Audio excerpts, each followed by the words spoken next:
there's more that goes to this story. So there's an additional exchange here from the Louisville Metro Police Department Public Integrity Unit.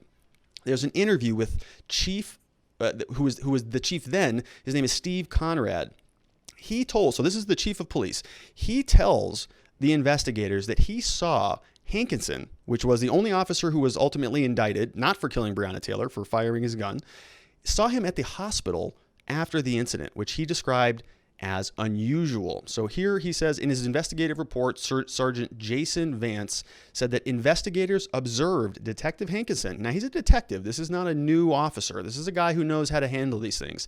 Walking in and out of the primary scene. At 200 hours, Sergeant Wilder and I verbally requested Hankison to remove himself from the primary scene and make contact with members of the LMPD peer support. So I'm going to show you from their manual here in the next couple slides specifically what happened, well, specifically what the rules are about what should happen after there is an officer-involved shooting. They state in their report that Hankison actually violated policy, and they later learned that he deviated from the standard, and Hankison deviated from the standard protocol when he traveled unattended to the University of Louisville Hospital, having contact with CID Command and Police Chief Steve Conrad. So this is a clip from the actual interview that took place from Louisville PD. And they say, I don't remember talking with Lieutenant Skaggs. I believe I mentioned it to Major Burbank that I was surprised he was there. They're talking about Hankison. He said, did she say anything in regards to that? I don't remember. When you say you were surprised he was there, the answer was, it's just so contrary from what I've seen in previous officer-involved shootings. I mean, they, in my experience, is they are brought here to the Public Integrity Unit by, members of this unit. Okay, so, and I was surprised that it had occurred, right? That he was at the hospital. Yes. So they're having this conversation about this cop Hankison going to the hospital after the fact. Ordinarily, what happens is you have a situation where literally after there's an officer-involved shooting, we go over here to the procedures for the officer-involved shooting. Officers involved in the use of force actions and motor vehicles and so on. This is what's supposed to happen. Okay, this is what should have happened. The escort officer is assigned. The escort officer should be a peer support team member. The escort officer should not have been involved in the critical incident. So they bring in somebody else to come and remain with the officer throughout the entire initial investigation.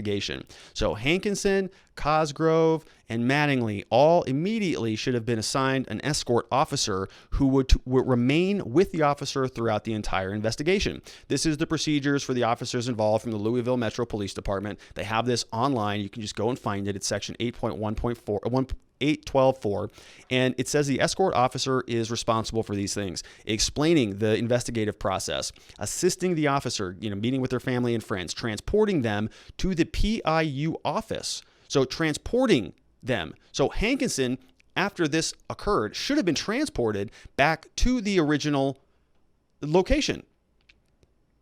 And they verify that the officer is isolated from all non-essential individuals. They transport the officer home at the conclusion of the initial investigation.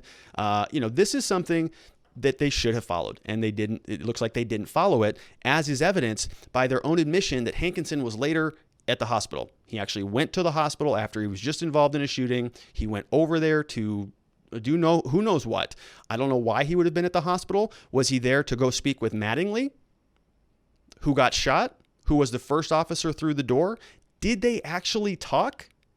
So this officer was supposed to be isolated. Did he go back and talk to Mattingly, who was at the hospital because he just allegedly got shot by Kenneth Walker? And if they did talk, what were they talking about? Don't you think that could have been relevant? Don't you think that was important? When the police come and arrest you, if you're standing in a group of people, what do? They come into you, or if let's say they show up at the scene of a crime, or they go into a house, there's a domestic violence call. Police go in, they find the husband, they find the wife. What do immediately? They separate them.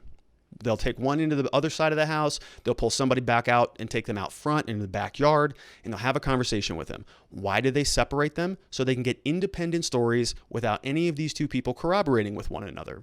And then they write their reports separately. So they'll say, I talked to this person, I talked to this person. Then all of the cops will come back, they'll confer, and they'll come to a charging conclusion. They'll say, okay, well, I talked to the wife. She said that, I started it, I hit him. And so they say, well, and I talked to the husband, and the husband said she started it and she hit me. So they go, okay, cool. Stories line up. I'm going to go take her. She's going to get charged with domestic violence assault. Okay. Almost never happens that way. Usually it's the reverse, like 99% of the time it's the reverse. But just for example purposes, this is what happens because they don't want them talking. In this case, who did Hankison talk to at the hospital? Why was he at the hospital? Who was he speaking to? Was he talking to Mattingly? Probably. I don't think Kenneth Walker got shot. Was he at the hospital? Did he go to meet with Kenneth Walker and have a conversation with him? Probably not. So there is a lot more to this, and it stinks. It just stinks. It's not even clever, really, right? This stuff is pretty transparent, but we're just learning about it now after the family settled and after the indictment has come down. So are they going to go re-indict him? I highly, highly doubt it. And it's one of those things. This is just going to mosey on by.